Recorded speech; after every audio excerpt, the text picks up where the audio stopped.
Dans la prochaine capsule, on va voir qu'est-ce que c'est les hauteurs d'une pyramide et d'un prisme et l'aire de la base d'une pyramide et d'un prisme. Premièrement, la hauteur dans un prisme, c'est la distance entre les deux bases. Donc, je peux dire que ça, c'est ma hauteur, ou je pourrais dire que ça. Fait que mon prisme, peu importe dans quel ordre qu'il est pris, rappelle-toi que la hauteur, c'est la distance entre mes deux bases. Dans une pyramide, la hauteur d'une pyramide, c'est toujours le segment qui part du sommet et qui arrive perpendiculairement à la base, qui arrive au milieu de ma base. Donc, il part de mon sommet et descend perpendiculairement au milieu de la base. Lorsqu'on a des pyramides droites. Mais en secondaire 2, on travaille juste avec des pyramides droites. Il faut faire attention, parce que dans une pyramide, il y a deux hauteurs. Il y a celle qu'on peut voir sur un côté. Donc, je pourrais dire, j'ai la hauteur qui est ici. Donc, elle part de mon sommet, puis elle descend perpendiculairement à la base, mais sur le côté. Ça, c'est la hauteur d'un côté, et mon côté, c'est un triangle. Donc, la hauteur d'un triangle. En secondaire 3, tu vas lui donner un autre nom, mais pour le secondaire 2, on va travailler avec les côtés qui sont des triangles. Donc, on va dire la hauteur d'un triangle. On a aussi celle qui part du sommet, qu'on a déjà vu, et qui descend perpendiculairement au milieu et qui forme un angle droit. Ça, c'est la hauteur de la pyramide.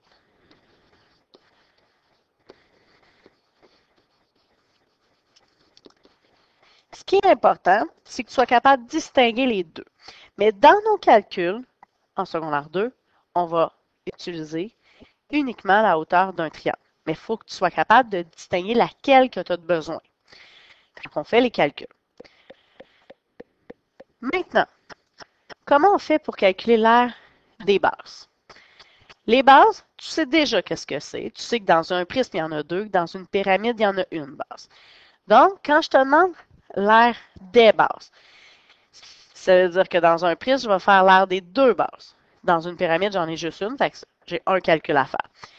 Ce qui est hyper important, c'est quand tu as un prisme, vérifie si je te demande l'aire des bases ou d'une base.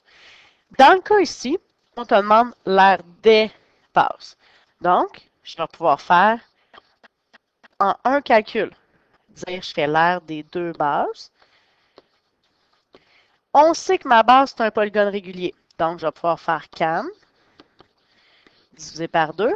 Mais comme j'en ai deux bases identiques, je vais pouvoir dire, ben, fois 2. Fait que je fais le calcul pour une base et ensuite je fais fois 2. Le côté, c'est 12. L'apothéme, 8,3. Fois mon nombre de côtés, comme c'est un pentagone, il y a 5 côtés. Tout ça divisé par 2, mais on n'oublie pas fois 2 parce qu'il y a deux bases. Je pourrais faire en deux calculs, faire l'aire d'une base et ensuite faire l'aire de deux bases. Mais on peut le faire en un seul calcul, ce qui est un petit peu plus rapide. Une fois que c'est fait, qu'on a écrit nos chiffres, on remplace, on calcule. 12 fois 8,3 fois 5 me donne 498 divisé par 2 fois 2. 498 divisé par 2, 249 fois 2. Fait que là, en tant que tel, 249, c'est l'aire d'une base, mais comme j'en ai deux, je fais fois 2, ce qui me donne 498 et c'est des centimètres carrés. Et j'ai terminé. Dans mon solide suivant, c'est une pyramide, donc il y a une base, fait que je vais écrire l'aire de une base. Ma base, c'est un carré, donc je peux utiliser la formule du carré côté fois côté, 6 fois 6, qui me donne 36 cm carrés. Et on a terminé. C'est pas plus compliqué que ça. Si je te demande l'aire d'une base, c'est seulement ce que je veux.